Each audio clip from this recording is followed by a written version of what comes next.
6월 21일 장 마감 시황 발표하겠습니다. 코스피는 2,780선 마감했고 약보합 마감했습니다. 개인은 3,800억 정도 매수, 외국인은 3,300억 정도 매도, 기관은 290억 정도 매도했습니다. 코스닥은 850선 마감했고요. 약보합 마감했습니다. 그리고 개인은 469억 정도 매수, 외국인은 870억 정도 매수, 기관은 1,100억 정도 매도했습니다. 그리고 나스닥은 17,000선 마감했고요. 약보합 마감했습니다. 그리고 S&P 500은 5,400선 마감했고 마찬가지로 약보합 마감했습니다.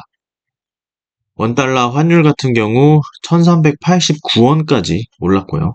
원 엔화 환율은 874원 마감했습니다. WTI 유가는 81불까지 올랐고요. 휘발유는 1,649원 마감했습니다. 그리고 구리 가격은 9,700불 정도 마감했고요. 천연가스는 2.74불 마감했습니다. 그리고 국제금 같은 경우 2,369불 마감했고요. 국내금은 10만 5천원 선 마감했습니다. 그리고 비트코인은 9,100만원 선 마감했습니다. 그래서 이슈적으로 보시면 어제 나스닥이 많이 하락했습니다. 엔비디아가 3%에서 4% 정도 하락했는데요. 차익 실현 매물에 좀 뚝 떨어졌다라는 의견입니다. 그래서 퀄컴도 5% 정도, 브로드컴도 3% 정도, 최근 강했던 종목들 모두 하락 나왔고요. 반도체주에서 차익 실현 매물들이 많이 나온 것으로 보입니다. 그리고 주간 실업수당 기대치는 상회했는데요. 요즘 배드이즈 굿이라고 경제지표가 안 좋으면 시장이 금리 인하 기대가 올라가서 좋아했는데 이번에는 좀 내렸다라고 받아들여서 기사에서는 이제 경기 둔화 우려가 제기됐다라고 이야기가 나오고 있습니다. 이거는 이제 이따가 미국 증시 정리할 때 다시 한번 얘기해 보도록 하겠습니다. 다음으로는 이제 30만 닉스 드디어 나오나. 이제 하이닉스 30만원 vs 엔비디아 약세 실적이 말한다. 이제 국내 DB투자증권에서 30만원 목표가 제시하는 리포트가 나왔습니다. 이거에 이제 전제는 실적이 바탕이 된다라는 내용이고요. 하지만 엔비디아가 전날 3% 넘게 하락하면서 이걸 30만원까지 갈 수 있을까라는 의견도 있습니다. 하지만 이제 실적 추정치가 많이 상향됐다는 점 지켜볼 만한 내용입니다. 그래서 이제 DB금융투자는 SK하이닉스에 대한 목표가를 21만원에서 30만원으로 상향했다고 합니다. 실적 추정치 상향과 29년에서 2011년 호황기에 상단 PBR 2.5배를 적용했다는데 이번 2분기 매출과 영업이익은 16조 8천억과 5조 8천억 원으로 전년 대비 129% 정도 상승, 그리고 흑자 전환한 수치입니다. 그래서 이 DB투자증권 서승현 연구원은 이번 수요에 더해 하반기 계절적 성수기 도래에 따른 재고 축적 수요가 예상되는 가운데 업황 저점을 인식한 고객사들의 구매 수요가 지속적으로 관찰되고 있다. 그래서 하반기는 이제 두 자릿수대 D램, 분기 판가 상승률이 전망되는 가운데 SSD랑 낸드 판가 상승세도 지속되면서 이제 전체적으로 그 가격이 올라간다. 그래서 실적은 올라갈 수밖에 없다라는 의견인 것 같습니다. 이제 수요도 올라오고 가격도 올라오면은 주가는 또 올라갈 수밖에 없겠죠. 그래서 24년도, 25년도 영업이익을 각각 원래는 21조, 23조였는데 25조, 35조 원으로 상향 조정한다고 합니다. 이 실적을 볼 때는 이번 분기만 상향 조정됐는지 전체적으로 앞으로 다 상향 조정되는지를 봐야 되는데 24년, 25년까지 큰 폭으로 상향 조정됐다는 것은 하이닉스가 아주 실적 추정치가 많이 올라갔다. 그래서 호재다라고 보시면 될 것 같고 30만 원까지도 갈 수 있을지는 잘 지켜봐야 될 것 같습니다. 다음으로 보시면 동해 가스전 개발회의 참여에 포스코 인터내셔널과 GS가 급등했다. 오늘 2시에 동해 가스전 개발 회의가 있었습니다. 회의 내용은 정확하게는 장중에 공개되지 않았는데 이제 이 회의에 참여한 기업들이 공개됐었습니다. 그래서 포스코 인터내셔널, GS, 그리고 SK 정도 참여했다고 하는데 그 관련된 기업들이 장중에 많이 올라갔습니다. 그래서 GS 같은 경우 20%대 상승 나왔고요. 포스코는 13조 정도 되는 기업인데 4% 정도 강세, 그리고 GS 글로벌은 상한가까지 갔습니다. 이제 동해가스전 회의 참여 기업들이 알려지며 관련 주가가 급등했다고 합니다. 그래서 이 회의 내용을 보면은 우리나라가 이제 자원에 있어서 자원이 없어서 약간 그 자원 개발이나 이런 데 있어서 좀 후진국 같은 개념인데 만약 가스전 개발을 한다면 정말 긍정적이다. 이거 적극적으로 참여할 의사가 있다라는 기업들의 의견이 있었고요. 또 정부도 적극적으로 투자 유치도 하고 하면서 국익에 우선한 투자 유치 진행한다고 합니다.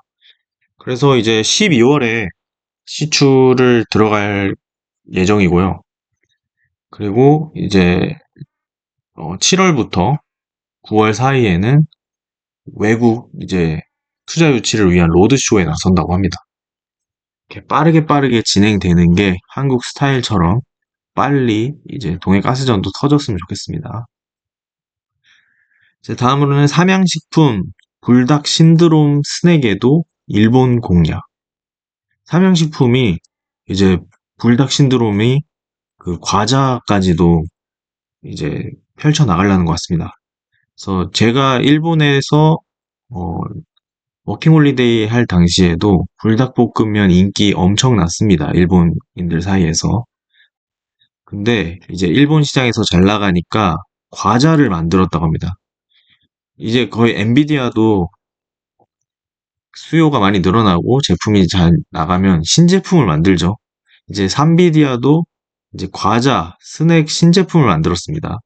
그래서 오늘 주가도 한 8%에서 장중엔 10% 이상 뛰었는데요.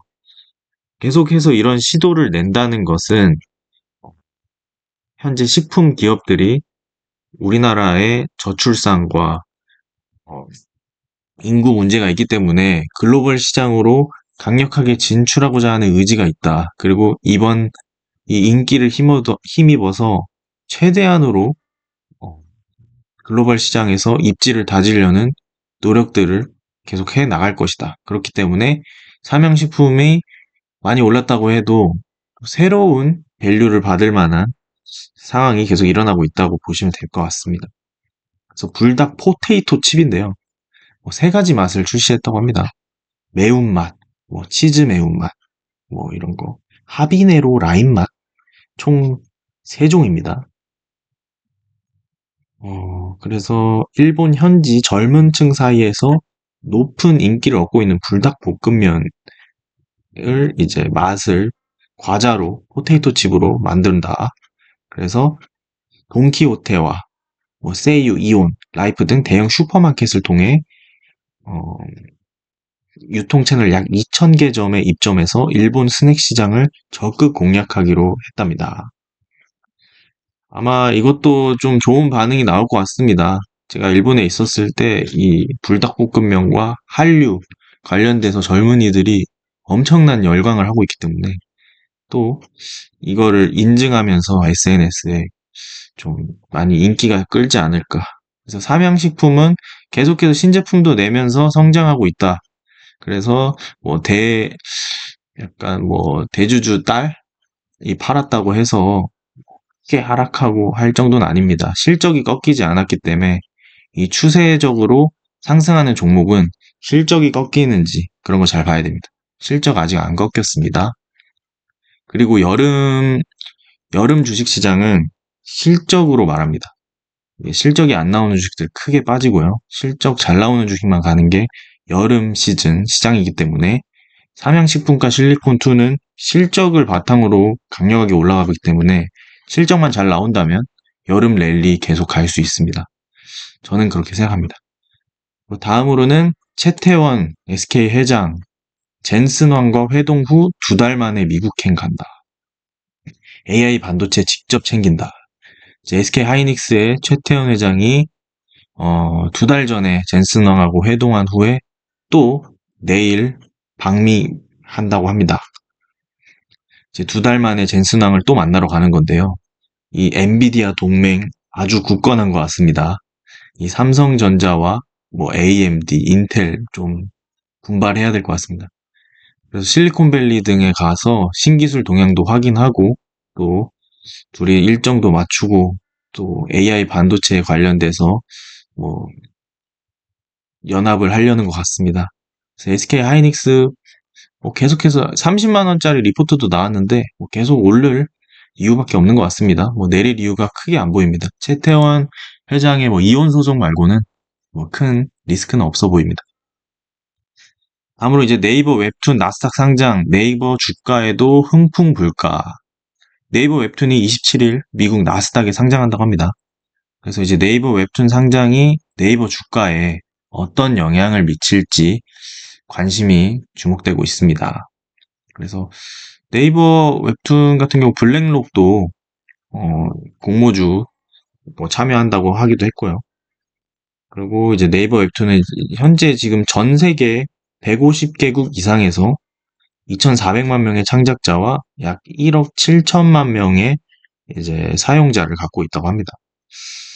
그래서 제가 알기로는 미국에는 현재 이렇게 종이로 된 뭐 코믹스 뭐 이런 게 발달이 돼 있지 네이버 웹툰처럼 이런 시스템은 엄청 크게 발전은 안 돼 있다 하더라고요. 그 일본도 마찬가지였고. 그렇기 때문에 네이버 웹툰이 만약에 큰 어, 흥행을 펼친다면은 또 새로운 또 K 수출이 되지 않을까? K 웹툰이 되겠죠? 그래서 이것도 잘 지켜봐야 될 것 같고. 근데 아직까지는 미국이 K 웹툰에 대한 뭐 큰 수요나 지금 뭐 아주 인기 있는 작품이나 이런 게 많이 없기 때문에 어떤 식으로 펼쳐질지는 잘 지켜봐야 될 것 같습니다. 하지만 뭐 K 드라마나 K 뭐 넷플릭스 작품들 있죠? 그것도 미국에서 좋아하기 때문에 그 미국이 좋아할 만한 또 웹툰들을 많이 내서 이제 수출을 한다면 또 좋은 결과 있을 수도 있습니다. 그래서 잘 지켜봐야 될 것 같습니다. 근데 이제 네이버 웹툰 상장에 대한 네이버 주가에 대해서는 어, 이게 과거에 2016년에 일본과 미국 증시에 동시 상장한다는 소식 전해졌을 때 오히려 네이버 주가는 하락했었다고 합니다. 그래서 네이버 주가는 저번에는 이제 상장을 앞두고 탄력을 받긴 했지만 상장 당일에는 기대 이상의 흥행에도 차익 매물이 나누면서 네이버 주가는 빠지는 모습을 보였다고 합니다. 그래서 이거는 좀 지켜봐야 된다. 이 네이버 웹툰이 잘 된다 해서 네이버 지주회사 이 한국에 있는 네이버 주가가 잘 나갈지는 장담하진 못한다 정도 같습니다. 그 다음으로 이제 화웨이, 애플 꺾고 텐센트 손잡는다. 중국 모바일 독립 눈앞에. 애플이 이번에 크게 하락한 이유가 최근까지 중국에서 애플 아이폰의 점유율이 많이 떨어졌죠. 그렇기 때문에 이제 팀 쿡이 중국에 직접 날아가기도 하고 애플 매장에 방문하고 이제 막 판매 독려하기도 했었는데요. 이제 애플의 그 판매량을 꺾은 화웨이가 텐센트와 손잡고 미국 기술 규제에도 이제 중국 판매량 1위를 지키려는 모습입니다. 그래서 중국은 현재 미국이 계속해서 기술 규제하는데도 불구하고 모바일, 가전, 전기차 뭐 등 독립을 착착 진행 중입니다. 전기차는 전 세계 1위죠. BYD 같은 경우. 그렇기 때문에 애플이 계속해서 중국 쪽에서 힘을 못 쓴다. 그래서 판매량도 예전에 막 중국과 뭐 전 세계에서 판매량이 잘 나왔을 때랑 비교하기에는 좀, 좀 안 좋지 않을까. 그래서 애플 같은 경우는 좀 이런 것도 어떻게 보면 악재죠. 그래서 잘 지켜봐야 될 것 같습니다.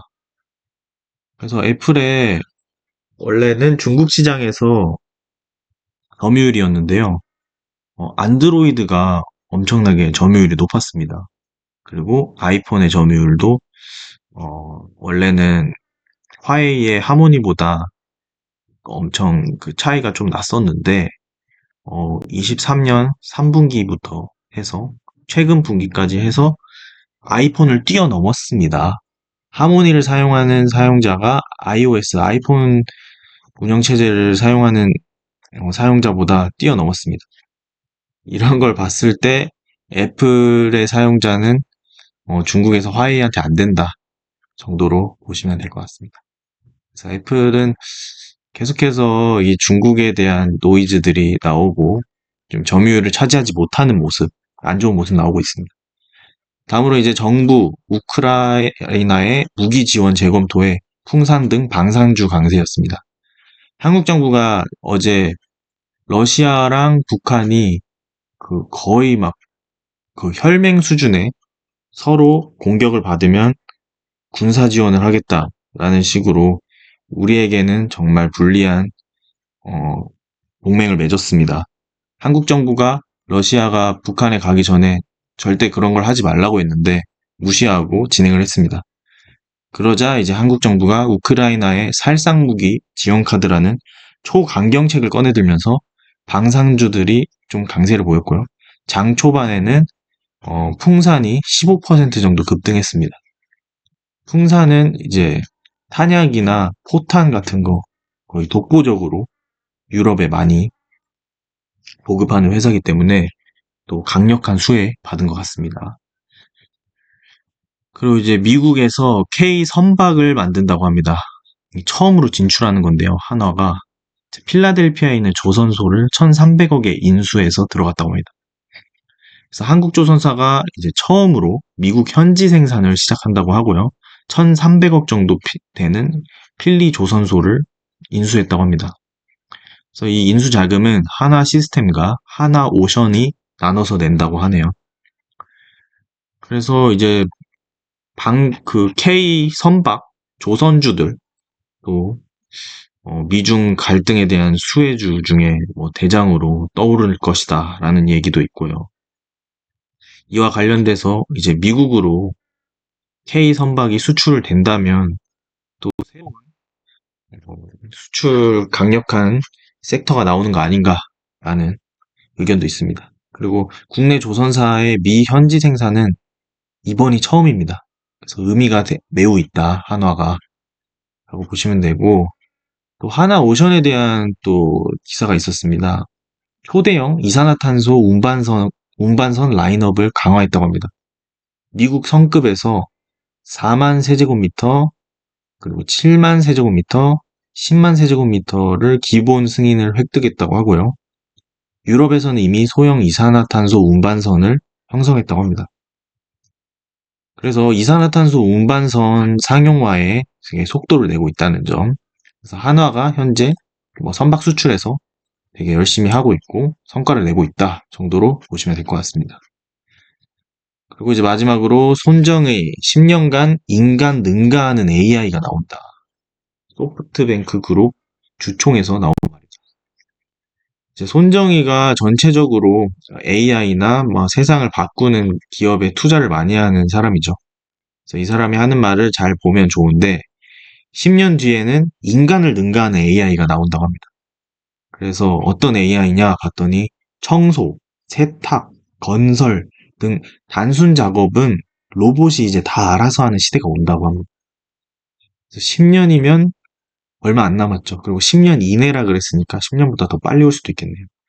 현재 AI 발전 속도를 보면 정말 빨리 올 것 같습니다. 그래서 이제 뭐 손정희 회장은 자기가 뭐 지분율 90% 가까이 투자한 ARM 최근 많이 올랐고 어제 많이 떨어진 암이죠. 암이 이제 엔비디아와 경쟁할 정도의 수준의 회사다라고 말했기도 합니다. 본인이 뭐 지분 90% 갖고 있으니까 그런 말 할 수 있겠죠. 그래도 암도 독보적인 기술 가지고 있는 만큼 큰 상승 나오고 있긴 합니다. 그래서 이제 오늘 전체적으로 시장 보시면 오늘 섹터도 이제 대왕고래 관련주들 새로운 거 뭐 GS 그리고 GS랑 포스코 인터내셔널, 뭐 이런 것들 올라갔고요. 그동안 많이 올랐던 뭐 코오롱 글로벌이나 한국가스공사, 뭐 DK랑 넥스틸은 조정하는 국면 나왔습니다. 이 대한고래 섹터 내에서도 계속 순환매가 돌고 있습니다. 이게 내렸으면 다음날 이게 내리고, 오히려 다른 게 오르고, 이거 돌아가면서 올라가는, 그냥 이 섹터 안에서 또 섹터를 만드는 정말 큰 재료인 것 같습니다. 큰 섹터고. 어쨌든, 이렇게 나왔고, 삼양식품 다시 큰 폭으로 올랐습니다. 다시 70만 원 선 회복했고요. 8.7% 상승했습니다. 그리고 좀 화장품주들 좀 안 좋았었는데, 선진 뷰티 사이언스, 선크림 회사 13% 상승했고요. 그리고 APR 9.4% 상승했고, 클래시스 2.6%, 실리콘2 5.6%, 다시 또 상승하는, 조정받고 다시 상승하는 모습입니다. 실적이 안 꺾였기 때문에 다시 막 폭락하고 이런 건 아직 일어날 일은 없어 보입니다. 그리고 그동안 많이 조정을 크게 받았던 전력주들 큰 폭으로 상승했습니다. LS 일렉트릭 10% 상승, HD 현대일렉트릭 9% 상승, LS 거의 6% 정도 상승 마감했습니다. 그래서 전체적으로 순환매 장세가 돌고 있다. 반도체는 엔비디아가 하락했기 때문에 전체적으로 빠지는 모습 나왔고요. 반도체가 빠지니까 전체적인 정해진 돈 안에서 또 돈이 흩어져서 전력주와 대한고래주, 그리고 화장품, 이렇게 나뉘었다라고 보시면 될 것 같습니다.